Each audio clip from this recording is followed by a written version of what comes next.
Europe, a beautiful continent with rich history, stunning architecture, and people who absolutely cannot stand each other. From the bureaucrats who've turned paperwork into an art form, to the tourists who've turned public intoxication into a sport, Europeans have spent centuries perfecting the art of mutual disdain. Let's explore every negative stereotype they've earned. The British bureaucrat. When you think of British bureaucrats, picture someone who's turned passive aggression into a precise science. They're obsessed with queuing and proper procedure to the point where jumping the line might actually cause them physical pain. These are the people who spend 3 hours in meetings that could have been emails, masters of saying no without actually saying no. Ask for something urgent, and you'll hear phrases like, "I'll take that under advisement," which translates to "absolutely not, you peasant." They've got 47 different ways to politely tell you to sod off. But here's the thing, their meticulous attention to detail actually keeps society functioning. Without their obsessive rule following, you'd have total chaos instead of organized chaos. The Western European expat. So you move to Portugal or Greece or Poland because it's cheaper than home. You find a nice apartment, enjoy the weather, live like a king on your remote salary. 5 years pass. You still can't order coffee in the local language. You still point at menus like a confused toddler. You call yourself an expat, not an immigrant, because somehow that sounds classier. Definitely not because of any weird superiority complex. You complain on Facebook about how locals don't speak enough English in their own country. Back home, you probably ranted about immigrants not integrating, but that's different somehow. The irony is completely lost on you. Drop in the comments which country has the worst expat population. That said, some expats do genuinely integrate and appreciate the local culture, and they bring valuable economic investment to struggling regions. The German engineers are the people who look at a perfectly functional system and think, but what if we made it more complicated and 30% more efficient? They cannot comprehend inefficiency or lateness on a fundamental level. If you show up 2 minutes late to a meeting, they've already judged your entire bloodline. These people over-engineer absolutely everything, including their grocery lists. They've got Excel spreadsheets for personal life decisions with color-coded tabs for optimal shower temperature by season. They'll spend 3 hours planning a task that takes 20 minutes to complete because planning is half the fun. Their punctuality obsession means they arrive everywhere exactly 7 minutes early. Not 6, not 8. Exactly 7. But you know what? Their obsessive precision is why German cars actually work, why their infrastructure doesn't crumble, and why their trains run on time, at least in Germany. The British pub after 10 p.m. Walk into a British pub at 6 in the evening, and you'll find civilized people sipping pints and discussing the weather. Come back at 10:30, and it's like someone cast a spell that turned everyone into football hooligans. The transformation is genuinely shocking. By pint number 7, the genteel banker who was quietly reading the Financial Times is now crying in the corner about England not winning the World Cup since 1966. Women are wearing miniskirts in February while it's snowing outside. Men have gone fully shirtless. Someone's fighting, someone's vomiting, someone's declaring their eternal love to a stranger. The whole scene is Dr. Jekyll and Mr. Hyde, but with more beer and worse decisions. Despite the chaos, though, these pubs create genuine community bonds. Some of the deepest friendships and most authentic cultural experiences happen in these places. The French bureaucrat. The French bureaucrat is a professional striker who's always either on lunch break or planning the next protest. They can turn a 5-minute task into a 3-week administrative nightmare through sheer force of will. Ask them something in English and they'll pretend not to understand, even though they're absolutely fluent. They just refuse on principle. Need a simple form processed? You'll need 17 stamps, 9 different signatures, and what appears to be a blood oath to ancient bureaucratic gods. The form is only available on Tuesdays between 10:47 and 11:03 in the morning. Miss that window and come back next month. They've mastered the art of making you feel like you're the unreasonable one for expecting basic service. But here's the truth. French workers actually fight for rights and work-life balance that people in other countries only dream about. Their strikes might be annoying, but they get real results. The August vacation. Month August in Europe is basically a month-long experiment in what happens when everyone decides to stop working simultaneously. The entire country of France just shuts down. Need a doctor? Come back in September. Plumber, September. Any government service whatsoever? September. The Italians flee their cities en masse, leaving confused tourists wandering empty streets, wondering where everyone went. Meanwhile, the Germans are executing their beach invasion with military precision, claiming the best spots at 5 in the morning with strategically placed towels. It's like the whole continent decided that summer's for living, not working, and if you need something done, well, that's a you problem. The thing is, Europeans actually take rest seriously. Unlike other places where unlimited paid time off really means you never actually take time off, Europeans genuinely disconnect and recharge. The German rule. Enforcer. This isn't a job, it's a calling. The German rule enforcer will correct you for crossing an empty street on a red light at 3 in the morning. They'll report their neighbors for lawn violations with photographic evidence. They're personally offended by inefficiency in all its forms. You're having a nice evening at home, listening to music at a reasonable volume, and at exactly 10:01 in the evening, there's a knock on your door. It's them. They're here to inform you that quiet hours officially started at 10:00 hours. They have documentation. They've brought a decibel meter just in case you'd like to dispute their findings. They maintain a detailed log of every minor infraction in the building going back 18 months. Tell me in the comments if Germans are really this intense or if we're exaggerating. But you know what? Their neurotic rule following creates incredibly safe, clean, organized neighborhoods. You might hate them personally, but you can't deny their street is immaculate. Paris tourist areas. Paris is romantic until you actually go there. Then you discover it's overpriced, covered in dog feces, and swarming with scammers who've turned tourism into a competitive sport. A simple coffee costs €8, and the waiter sneers at your accent like you've personally insulted his ancestors. Within 10 minutes of arriving, someone tries the ring scam, the petition scam, or the friendship bracelet scam. The streets smell like a combination of fresh bread and urine. Cigarette smoke hits your face from every direction. The metro is hot, crowded, and occasionally features aggressive accordion players demanding tips. Every romantic notion you had dissolves faster than sugar in espresso. But if you learn some basic French phrases and venture beyond the tourist traps, into actual neighborhoods, Parisians do warm up. The local areas are genuinely beautiful and culturally rich when you're not being actively scammed. The Italian government official. Picture someone who arrives 2 hours late and leaves 3 hours early every single day. That's the Italian government official. Every problem requires knowing someone who knows someone, because the official process would take approximately forever. They openly discuss corruption over espresso like it's just normal workplace chat. These people have mastered strategic incompetence. They can make a 5-minute task stretch into 6 months through a combination of missing paperwork, lunch breaks, and the phrase, "come back tomorrow." Tomorrow you come back, and oh, that person's on vacation for 3 weeks. The Italian bureaucracy is like quicksand. The more you struggle, the deeper you sink. Somehow, though, things eventually get done. Their relationship-based system can actually cut through red tape faster than supposedly efficient systems when you know the right people. The World Cup. When World Cup or Euro tournament time arrives, European workplace productivity drops about 90%. Ancient national rivalries that have been dormant for years suddenly resurface with shocking violence. Hooligans destroy city centers over a game that has literally zero impact on their actual lives. Grown men are openly weeping in the streets. Strangers are either hugging like long-lost brothers or trying to murder each other based purely on jersey colors. Cars get overturned, whether their team wins or loses. The result doesn't actually matter. It's just an excuse for chaos. The entire continent becomes temporarily insane.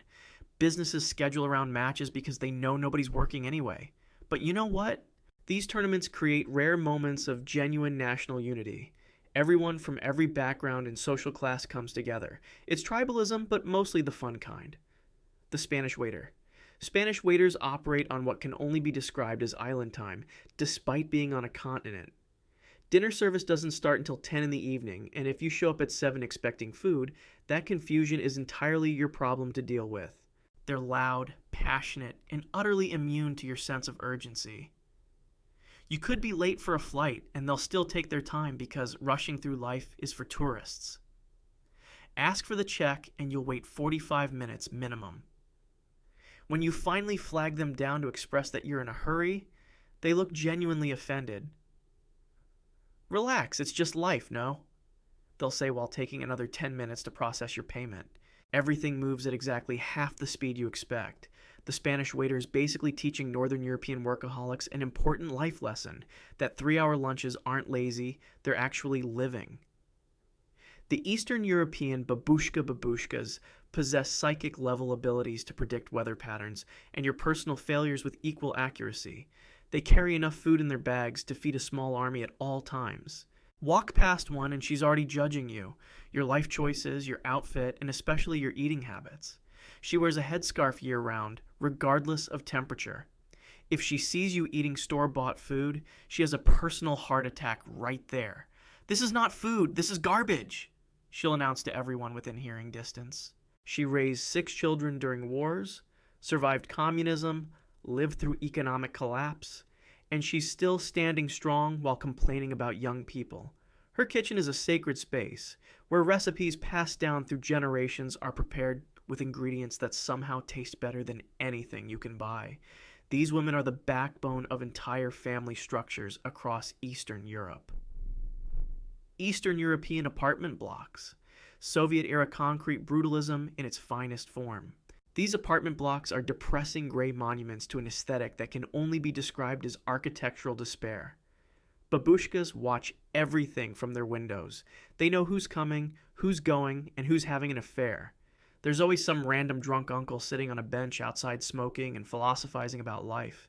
The elevators smell like a combination of cabbage, cigarettes, and existential sadness. They break down approximately twice per week, and nobody ever actually fixes them. They just start working again mysteriously. The stairwells are dark and vaguely threatening. Everything feels like a setting for a depressing art film. But the communities in these blocks are genuinely tight-knit. Neighbors actually help each other out. Most importantly, the housing is affordable, unlike Western European cities, where you need a trust fund just to rent a studio apartment. The Greek public servant. Greek public servants work approximately 3 hours daily but will complain endlessly about being overworked and underappreciated. They started planning their retirement at age 24. Every workday is treated like a social gathering where occasionally some work might happen by accident. Their coffee breaks last significantly longer than their actual work time. In fact, the coffee break has its own coffee break. Need something done at a government office? Better clear your entire day because this is going to take a while. They move with the urgency of a sloth on sedatives. The phrase, "I'll get to it tomorrow," is used so frequently, it should be the national motto. Processing a simple form requires multiple visits, several mysterious stamps, and the approval of someone who's perpetually on vacation. Despite all this, they maintain human connection in bureaucracy. Sometimes talking to an actual person who genuinely cares beats an efficient but completely soulless automated system. The Scandinavian tech bros are masters of fake humility about being from the best country on earth. They judge everyone's carbon footprint while flying business class to conferences. They think socialism means owning a Tesla and shopping at organic markets. These people bring up their amazing work-life balance constantly while answering emails at 11 at night on Saturday. They mansplain sustainability to people from countries they can't locate on a map. Everything is about optimization, efficiency, and being quietly superior without being too obvious about it. They wear minimalist, expensive clothing and drink oat milk lattes. Their LinkedIn profiles are humble brag masterpieces. They do hot yoga and cold plunges. They meditate. They journal. They're insufferable. These are just stereotypes Europeans have about each other, by the way, so if you're offended, blame your neighbors, not me. That said, they're genuinely trying to build better systems, and their countries consistently rank highest in happiness, education, and quality of life for actual reasons. German Autobahn. The Autobahn is where middle-aged German men in BMWs live out their Formula One fantasies. You're cruising in the left lane at 180 kilometers per hour, thinking you're fast. Suddenly, headlights are flashing aggressively behind you because apparently you're moving like a grandmother. Speed limits are treated as friendly suggestions for the weak. Middle-aged men in Audis experience genuine road rage if you delay them by 0.3 seconds. They'll tailgate you at 200 kilometers per hour while making aggressive hand gestures through the windshield. The Autobahn is Germany's answer to therapy. just significantly more dangerous. Everyone's rushing somewhere incredibly important, or at least that's what their driving suggests. Getting passed by a Porsche doing 250 feels almost routine. But when used properly by people who actually know how to drive, it's genuinely the most efficient highway system in Europe. German drivers receive proper training, unlike basically everyone else. The Swiss banker. Swiss bankers are neutral about absolutely everything except money. They'll judge your financial decisions in 4 languages simultaneously. The word privacy in Swiss banking is basically code for we hide everyone's dirty money and ask 0 questions. These people can calculate compound interest in their heads while skiing down a mountain and eating fondue. They obsessively check their smartwatches for stock updates every few minutes. Everything is about wealth preservation and tax optimization. They wear expensive watches that cost more than your car. Their offices are sterile, minimalist, and vaguely threatening. The Swiss banking system is like a black hole where money goes in but questions don't come out. They've perfected the art of discretion to a level that feels almost suspicious. That said, they're actually competent at their jobs. Swiss financial system stability has genuinely helped maintain global economic order for centuries, and their banking expertise is legitimately world-class. The Southern European mama's boy. He's 35 years old and still lives with his parents. His mother does his laundry, his cooking, his cleaning, and probably still makes his bed. Somehow he has a girlfriend who also waits on him hand and foot. He brings his dirty laundry to his mother's house despite owning a perfectly functional washing machine. He cannot boil water without calling mama for detailed instructions. His mother calls him 3 times daily to check if he's eaten. He sees absolutely nothing unusual about this arrangement. His masculinity is somehow not affected by complete domestic incompetence.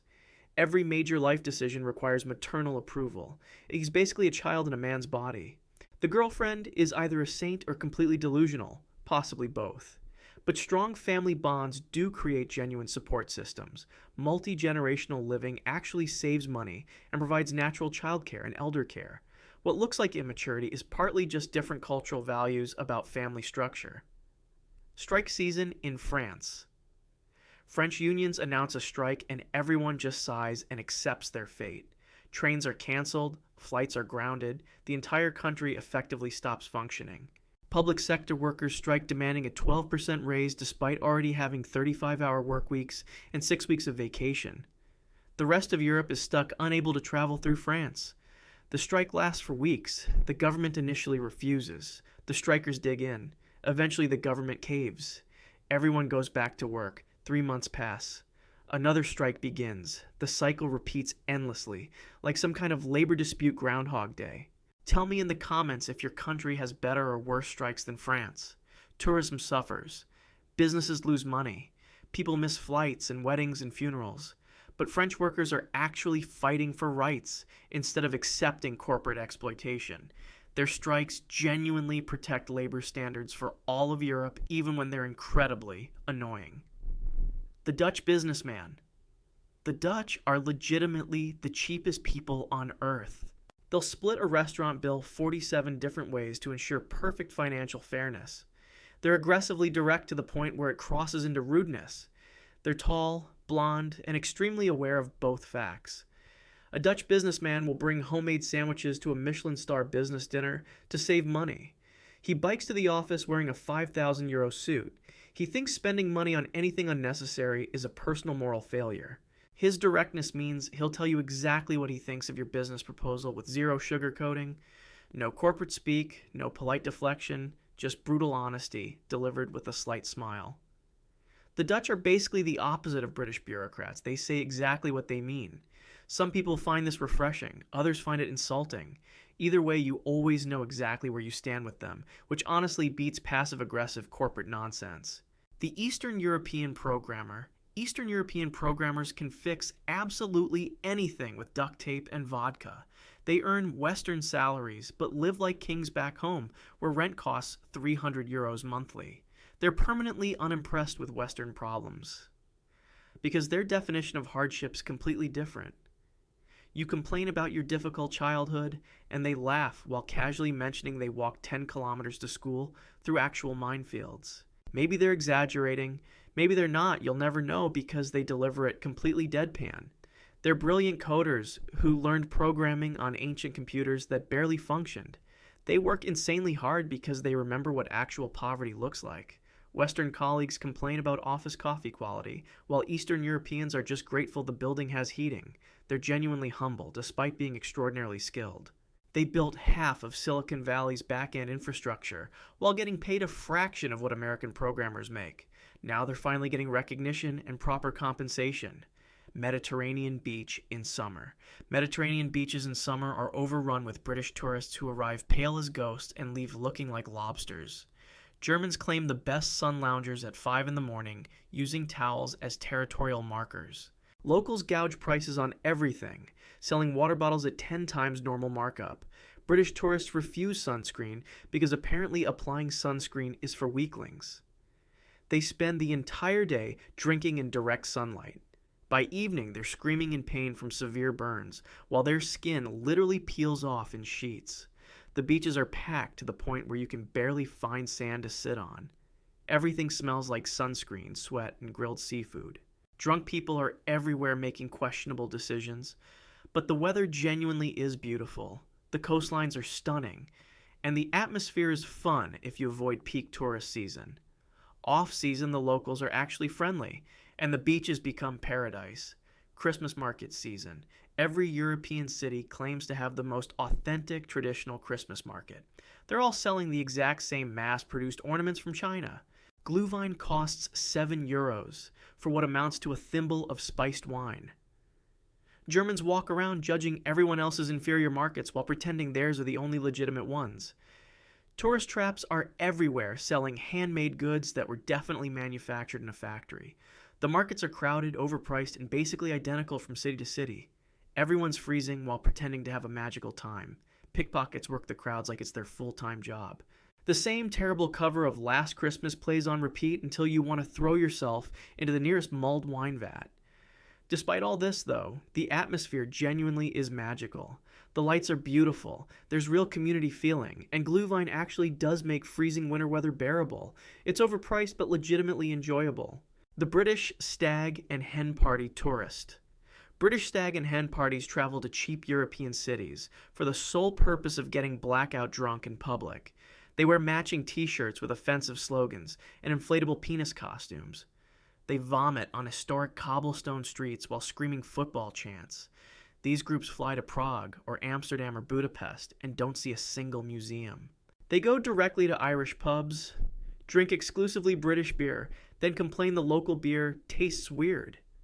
They disrespect local culture, harass locals, and treat entire cities like their personal vomitoriums. They get into fights with other stag parties. They get arrested. They get banned from establishments. They're walking ambassadors for why Europeans think British tourists are the worst. Honestly, the redemption angle here is tough. They're economically important to tourism industries in smaller cities. That's something. Some of them tip well. Look, not every stereotype deserves redemption. Sometimes people are just insufferable, and we should acknowledge that. Brussels EU District. Brussels EU District is filled with overpaid bureaucrats making laws that absolutely nobody asked for. They regulate banana curvature while actual crises burn. Expensive restaurants serve tiny portions to politicians who expense everything anyway. Thousands of lobbyists in suits swarm the buildings. Everyone's speaking a different language, and nobody understands what anyone's actually voting on. Meetings are scheduled to plan other meetings. Committees form to discuss forming committees. The bureaucracy is like looking at Inception, except instead of dreams. Within dreams, it's red tape within red tape. Nothing gets done quickly or efficiently. Every decision requires approval from 27 different countries with completely different interests. The whole system seems designed to prevent anything from actually happening. But they're genuinely trying to unite 27 countries with wildly different cultures, languages, economies, and political systems. The fact it functions at all is honestly miraculous. European unity prevented another major war for 80 years. Siesta time. Everything in southern Europe closes from 2 to 5 in the afternoon. Tourists wander around confused and hungry, wondering why civilization has temporarily stopped. Northern Europeans fume about inefficiency and wasted productivity. Need a pharmacy at 3 in the afternoon? They're napping. Bank? Napping. Government office? Definitely napping. Maybe come back at 5. Maybe. The entire concept of siesta seems designed specifically to frustrate people who value efficiency over comfort. You're standing outside a store at 2:15 watching the owner literally lock the door and walk away for 3 hours.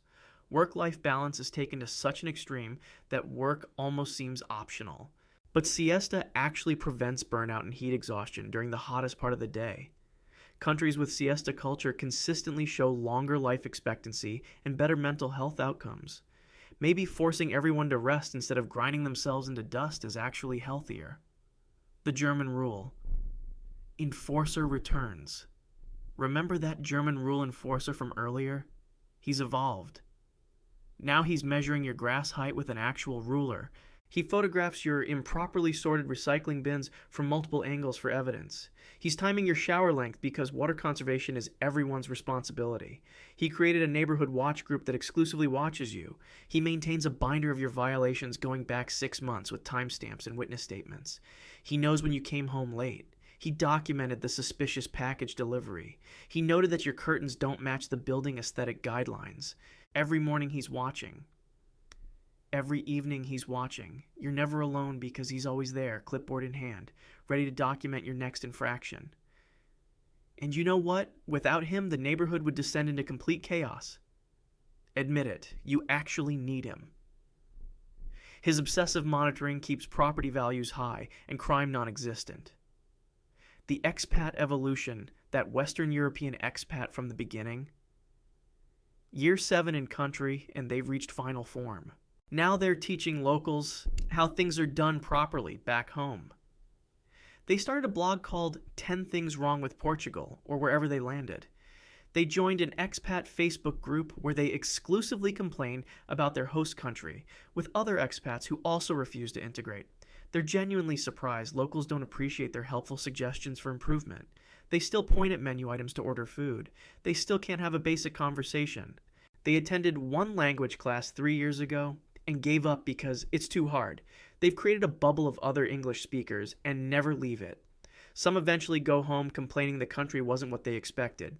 The good ones, though, actually become bridges between cultures. They learn the language, appreciate local customs, build genuine relationships, and contribute meaningfully to their adopted homes. The collective European identity. Europeans absolutely love hating each other. Every country thinks they're the best and everyone else is doing it wrong. They argue about everything: football, food, history, who suffered more, who's lazier, who's more corrupt. The rivalries are ancient and deeply felt. Germans mock French inefficiency. French mock German humorlessness. Everyone mocks the British. The British mock everyone back. Italians and Greeks argue about who invented civilization. Northern Europeans think Southern Europeans are lazy. Southern Europeans think Northern Europeans are joyless robots. Eastern Europeans think Western Europeans are soft. It's constant bickering and roasting, but the second an outsider criticizes Europe or calls football soccer, they unite instantly. Suddenly they're all European and they'll defend each other viciously. Despite centuries of warfare, they built unprecedented peace and cooperation. They created societies with universal health care, quality education, and actual workers' rights. Europe remains the best place to live on Earth. The truth about stereotypes. All stereotypes contain some kernel of truth. All of them are also massive oversimplifications that ignore individuals. Everyone reading this recognized themselves in at least 3 segments. Everyone got offended by at least 2. That's how stereotypes work. They're based on patterns that exist, but applied way too broadly. Not every German is obsessively punctual. Not every Italian is chronically late.